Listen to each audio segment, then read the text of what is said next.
మీ మోకాల నొప్పులకు ఎటువంటి సర్జరీ లేకుండా ఎపియాన్ పెయిన్ క్లినిక్ అందిస్తున్న అత్యాధునిక చికిత్స.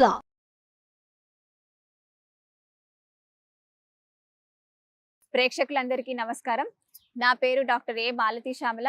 నేను నేచర్ క్యూర్ హాస్పిటల్లో సీనియర్ మెడికల్ ఆఫీసర్గా పనిచేస్తున్నాను. వేమన యోగా రీసెర్చ్ ఇన్స్టిట్యూట్ డైరెక్టర్గా కూడా విధులు నిర్వహిస్తున్నాను నేను.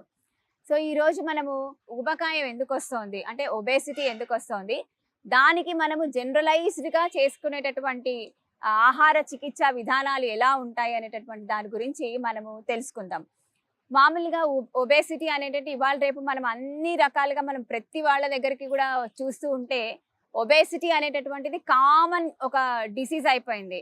అంటే ఎవరికైతే మనం రోజు వారి దైనందిన స్థితి లోపల మనం ఎలా అయితే బట్టలు వేసుకుంటున్నామో, ఎలా అయితే స్నానం చేస్తున్నామో, అలాగా ఒబేసిటీ అనేటటువంటిది కూడా మాకు రోజు మేము ఓపీలో చూస్తుంటే ప్రతి ఒక్కళ్ళు చిన్న పిల్లల దగ్గర నుంచి 5 సంవత్సరాల పిల్లల దగ్గర నుంచి మనకి 70-80 ఏళ్ల వాళ్ళ వరకు కూడా ఒబేసిటీ అనేటటువంటిది మనం బాగా గమనిస్తూ వస్తున్నాం. దీనికి గల కారణం ఏంటి అనేసనంటే ముఖ్యంగా మనం తీసుకునేటటువంటి ఆహారపు అలవాట్లు. ఒకప్పుడు మనం పూర్వకాలంలో చూస్తే ఇంత ఒబేసిటీ అనేటటువంటిది పెరగటం లేదు, ఇంత ఒబేసిటీ లేదు. ఇప్పుడిప్పుడు ఎందుకు పెరుగుతోంది అనేసనంటే మనం తీసుకునేటటువంటి ఆహారపు అలవాట్ల వల్లనే ఇది మనకి ఒబేసిటీ అనేటటువంటిది రావడం జరుగుతుందని ఈ పరిశోధన వల్ల మనం గమనించడం జరుగుతోందనమాట. రోజు అన్ని రకాలైనటువంటి పిండి వంటలు మనం తింటున్నాం. ఎప్పుడో పండగ వచ్చినప్పుడు పూర్వకాలంలో పిండి వంటలు చేసేవాళ్ళు. ఇప్పుడు మనకి ఎక్కడ చూసినా ఫాస్ట్ ఫుడ్ సెంటర్స్ అయిపోయాయి. దాంతో పాటు మనకి ఎక్కడ చూసినా కూడా అన్ని రకాల పిండి వంటలు తయారు చేసేటటువంటి హోమ్ ఫుడ్స్ అని చెప్పేసి అన్నీ పెడుతున్నారు. ఒక విషయం చెప్తాను, అందరూ మామూలుగా అంటారు జంక్ ఫుడ్ తింటున్నారు బయట అనేసి అని అంటారు. అదే ఫుడ్ మనం ఇంట్లో చేసుకుంటే, జంతికలో మురుకులో చేసుకుంటే అది జంక్ ఫుడ్ కాదా? రెగ్యులర్ గా దాన్ని మనం తినటం వల్ల కూడా మనకి అది కూడా జంక్ ఫుడ్డే అవుతుంది. జంక్ ఫుడ్ అంటే ఏంటి? ఆయిల్లో బాగా డీప్ ఆయిల్ ఫ్రైడ్ చేసినటువంటి ఫుడ్ కానీ, ఎక్కువగా కొవ్వు ఉన్నటువంటి ఆహార పదార్థాలు తీసుకోవడం కానీ, ఇంకా జంక్ ఫుడ్ ఏంటి అనేసనంటే అవసరం లేనటువంటిది. అంటే మనకి కావలసినంత పరిమాణంలో, సపోజ్ ఫర్ ఎగ్జాంపుల్ ఒక 5 ఏళ్ల బాబు ఉన్నాడు, వాడికి దాహం వేస్తుంది అనంటే తల్లి తండ్రి ఏమిస్తారు? టెట్రా ప్యాక్ లో ఉన్నటువంటి ఆ ఎంటీ క్యాలరీస్ ఇచ్చేటటువంటి, ఆ అవసరం లేకుండా క్యాలరీస్ ఇచ్చేటటువంటి డ్రింక్స్ ని ఇస్తున్నారు. కానీ అదే కోకోనట్ వాటరో లేకపోతే ఒక గ్లాస్ మంచినీళ్ళు, చెరుకు రసమో వాళ్ళకి ఇవ్వటం లేదు. సో దానివల్ల ఏమైపోతుంది, వాళ్ళకి అది అడిక్ట్ అయిపోతుంది అనమాట. చిన్నప్పటి నుంచే మనమే వాళ్ళని వాళ్ళ యొక్క ఆహారపు అలవాట్లను మనమే మార్చేస్తున్నామేమో అనిపిస్తుంది. రకరకాలైనటువంటి చిప్స్ వస్తున్నాయి. సో ప్రతి వాళ్ళు కూడా చిప్స్ తింటున్నారు. మనం లంచ్ బాక్స్ లో ఏమి ఇస్తున్నాం పిల్లలకి? తొందరగా అయిపోతుంది, తొందరగా తినేస్తారు అని చెప్పేసి 4 చిప్స్ డబ్బాలో వేసి ఇచ్చేస్తున్నాం. దానివల్ల ఏమవుతుంది అనంటే చాలా మందికి ఒక విషయం చెప్తానండి. చిన్న పిల్లలకి టీ కానీ కాఫీ కానీ అలవాటు చేయరు. ఎందుకు అలవాటు చేయరు అని అంటే వాళ్ళకి అది అడిక్షన్ అయిపోతుంది అని. సో మనం ఇక్కడ ఏం చేస్తున్నాము, టీ కాఫీ ఇవ్వం కానీ జంక్ ఫుడ్ని మాత్రం బాగా అడిక్ట్ చేస్తున్నాం. ఎలా చేస్తున్నాము? వాళ్ళు అడిగిందల్లా మనం కొనిస్తున్నాం. ప్రతిరోజు మనం ఫ్రైడ్ ఫ్రూట్స్ తీసుకుంటున్నాము. బయటకు వెళ్ళేటటువంటి బేకరీ ఫుడ్స్ ఎక్కువగా ఇస్తున్నాము. మనకు కూడా ఓపిక లేకపోతుంది అనేసనంటే వాళ్ళకి బయట నుంచి ఆర్డర్ చేస్తున్నాము. సో ఇట్లాంటివన్నీ కూడా మనం అవాయిడ్ చేయడం కోసమని ఏమి చేసుకోవచ్చు? ఉన్నటువంటి దాని లోపలనే న్యూట్రిషనల్ గా ఎక్కువ కొవ్వు పదార్థాలు తీసుకోకుండా, మన శరీరంలో న్యూట్రిషనల్ డెఫిషియన్సీ రాకుండా ప్రకృతి వైద్యంలో మనం ఏ విధంగా ఆహార చికిత్సని మనం ఎలా చేసుకోవచ్చు అనేసనంటే అన్నిటికీ మనకి చాలా సులువుగా దొరికేటటువంటివి. అంటే ఒక విషయం చెప్తాను, మనము ఆ జంక్ ఫుడ్కి పెట్టేటటువంటి డబ్బుల ఖర్చుని మనము పండ్లకి గనక పెడితే చాలా ఉపయోగకరంగా ఉంటుంది. ఎందుకంటే దాని లోపల మనకి కావలసినటువంటి వైటమిన్స్ ఉంటాయి, మినరల్స్ ఉంటాయి. అదే విధంగా మనకి శక్తిని త్వరగా ఇచ్చేటటువంటిది ఉంటుంది, తేలికగా జీర్ణం అవుతుంది, పీచు పదార్థాలు కూడా ఉంటాయి. అంటే ఒబేసిటీ ఉన్నటువంటి వాళ్ళకి ఏమవుతుంది, వాళ్ళ లోపల కాన్స్టిపేషన్ వస్తుంది. అదే విధంగా వాళ్ళకి కొంతమందికి చెమట పట్టకుండా ఉంటుంది, కొంతమందికి ఎక్కువగా చెమట పడుతుంది. అట్లాగే ఒబేసిటీని కనుక మనం కంటిన్యూషన్ చేసుకుంటూ పోతూ ఉంటే చిన్న వాళ్ళలోనే మనం అది వరకు 70 ఏళ్ల వాళ్ళకి డయాబెటీస్ వచ్చేది, ఇవాళ రేపు 30 ఏళ్ల వాళ్ళకే డయాబెటీస్ వచ్చేస్తుంది. అదే వాళ్ళకి కూడా హైపర్ టెన్షన్ ఎక్కువైపోతుంది. ఇంకొకటి ఏంటి అనేసనంటే గుండె జబ్బులు కూడా ఎక్కువ అవుతున్నాయి. ఇంకా ఆడవాళ్ళలో మగవాళ్ళలో మనం చూస్తూ ఉంటే మోకాళ్ళ నొప్పులు అవుతున్నాయి. కింద కూర్చుని లేవడం వాళ్ళకి చాలా కష్టం అవుతుంది. ఇవాళ రేపు కనుక మనం చూస్తూ ఉంటే కింద కూర్చుని లేవడం అనేటటువంటిది చాలా అరుదైపోయింది. ఇప్పుడు ఎవరు కూడా కింద కూర్చుని భోజనము చేయటం లేదు. కింద కూర్చుని భోజనం పెట్టేవాళ్ళు కూడా ఇప్పుడు ఎవరూ లేరు. ఇప్పుడు ఏం చేస్తున్నారు చాలా మంది, ఇవన్నీ కూడా తగ్గాలి అనేసనంటే మందులనే విందులాగా తీసుకుంటున్నారు.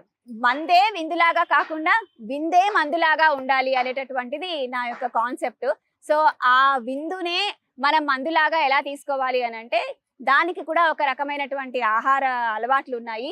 ఎప్పుడైనా సరే 15 రోజులకు ఒకసారి, 16 రోజులకు ఒకసారి, నెల రోజుల్లో ఒకసారి మనము కావాలనుకుంటే ఎక్కడైనా మనం ఇవాళ రేపు ఉన్నటువంటి లైఫ్ స్టైల్లో, ఇవాళ రేపు ఉన్నటువంటి జీవన శైలి లోపల మనం బయటకు వెళ్ళొచ్చు, అంటే వేరే ఆహార పదార్థాలు మనం తీసుకోవచ్చు. కానీ రొటీన్ రెగ్యులర్ గా మాత్రము మనం తీసుకునేటటువంటి దాని లోపల ఎక్కువగా పండ్లు, ఉడకబెట్టినటువంటి కూరగాయలు, దాని తర్వాత పెద్దవాళ్ళు అయితే మాత్రము ఒక పూట భోజనం చేసి, అంటే వండినటువంటి పదార్థాన్ని ఒక పూట తీసుకొని రెండవ పూట పండ్ల మీద కానీ లేకపోతే కనుక నాన్ రైస్ మీల్, అంటే అన్నం లేకుండా ఇంకేదైనా పదార్థం, అంటే ఉప్మా కానీ లేకపోతే గోధుమ రవ్వతో చేసినటువంటి ఉప్మా కానీ, దలియా కానీ, చపాతీ కానీ, పుల్కా కానీ ఇట్లాంటివి కనుక తీసుకుంటూ ఉంటే వాళ్ళ లోపల తక్కువగా తేలికగా జీర్ణమయ్యేటటువంటి ఆహార పదార్థాలు రాత్రిపూట తీసుకొని కొంచెం రైస్ అనేటటువంటిది తీసుకుంటే మనకి కొంచెం ఎక్కువ టైం తీసుకోవడం జరుగుతుంది. ఆ ఆహారం మనం పప్పు కానీ సాంబారు ఇలాంటివన్నీ ఎక్కువగా తీసుకుంటే మనకి ఎక్కువ టైం, కాలం ఎక్కువ పడుతుంది అనమాట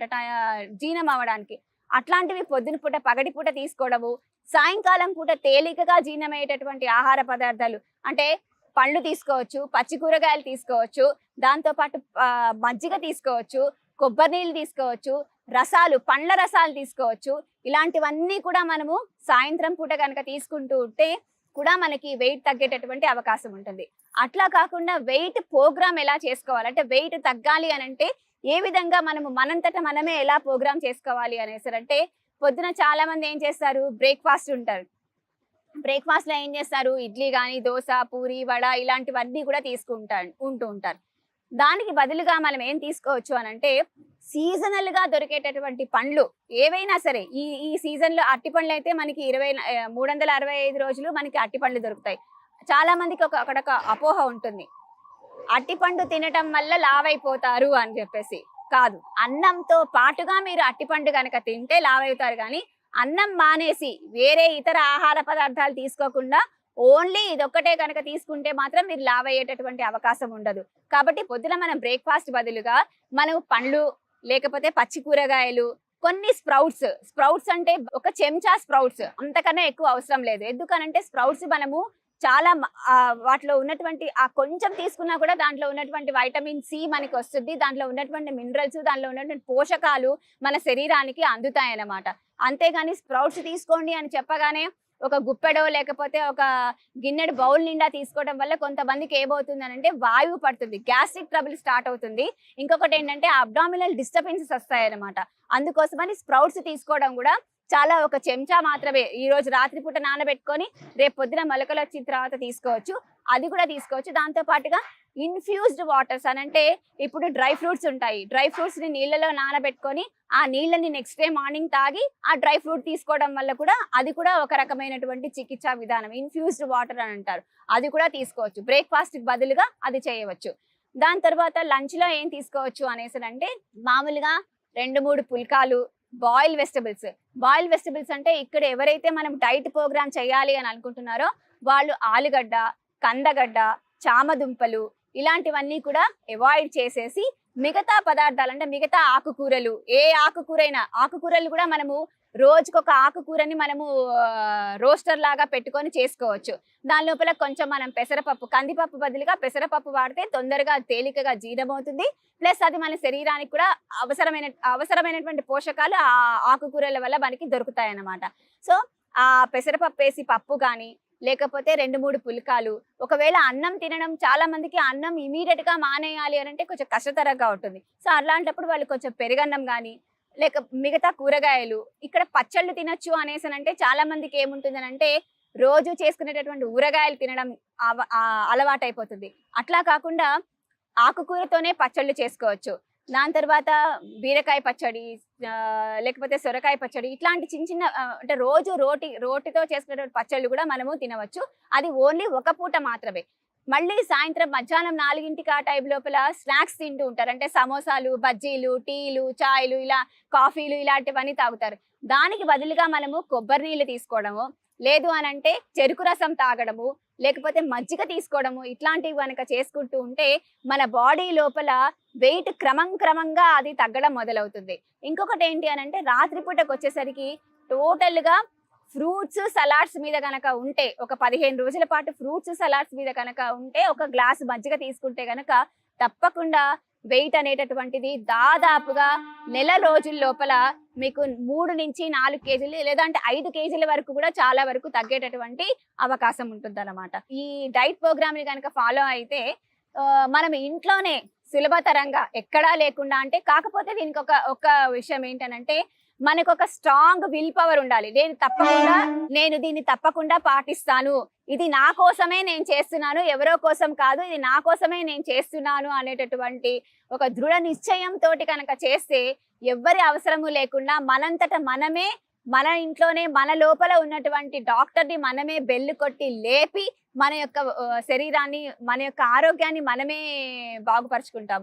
అందుకే చెప్తారు డాక్టర్లు అందరూ కూడా ఏంటి అని అంటే, ముఖ్యంగా ప్రకృతి వైద్యం వాళ్ళు మేము ఏం చెప్తామంటే, మీలోనే ఒక డాక్టర్ ఉన్నాడు, ఆ వైద్యుని మనం మేల్కొలపాలి.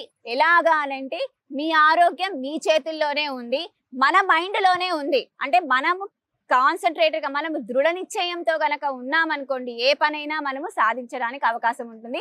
అట్లాగే చాలా మంది ఏమనుకుంటారు, ఈ ఒక్కరోజే తినేద్దాంలే, రేపు పొద్దున మళ్ళా ఇంకొకసారి రేపటి నుంచి మొదలెడదాంలే అని అనుకుంటారు. కానీ అలా కాదు. ఈ రోజు మొదలు పెడతాము ఈ డైట్ ప్రోగ్రామ్ అని అనుకుంటే ఖచ్చితంగా ఈ రోజు నుంచే దాన్ని మొదలుపెట్టి కనుక చేస్తే తప్పకుండా ఉత్తమమైనటువంటి ఫలితాలు మనం పొంది, దాని తర్వాత మనం ఎటువంటి ఊబకాయం వల్ల వచ్చేటటువంటి సైడ్ ఎఫెక్ట్స్ చిన్న పిల్లల దగ్గర నుంచి వస్తున్నాయి. మనం చూస్తున్నాము, చిన్న పిల్లలు కూడా ఈ రోజు వేసుకున్న డ్రెస్ రేపు పొద్దున పట్టడం లేదు వాళ్ళకి. సో అట్లాంటివి రాకుండా మనం వాళ్ళని చిన్న పిల్లల దగ్గర నుంచి పెద్దవాళ్ళ వరకు ఈ ఊబకాయం వల్ల వచ్చేటటువంటి సైడ్ ఎఫెక్ట్స్ ని తొలగించుకోవచ్చు.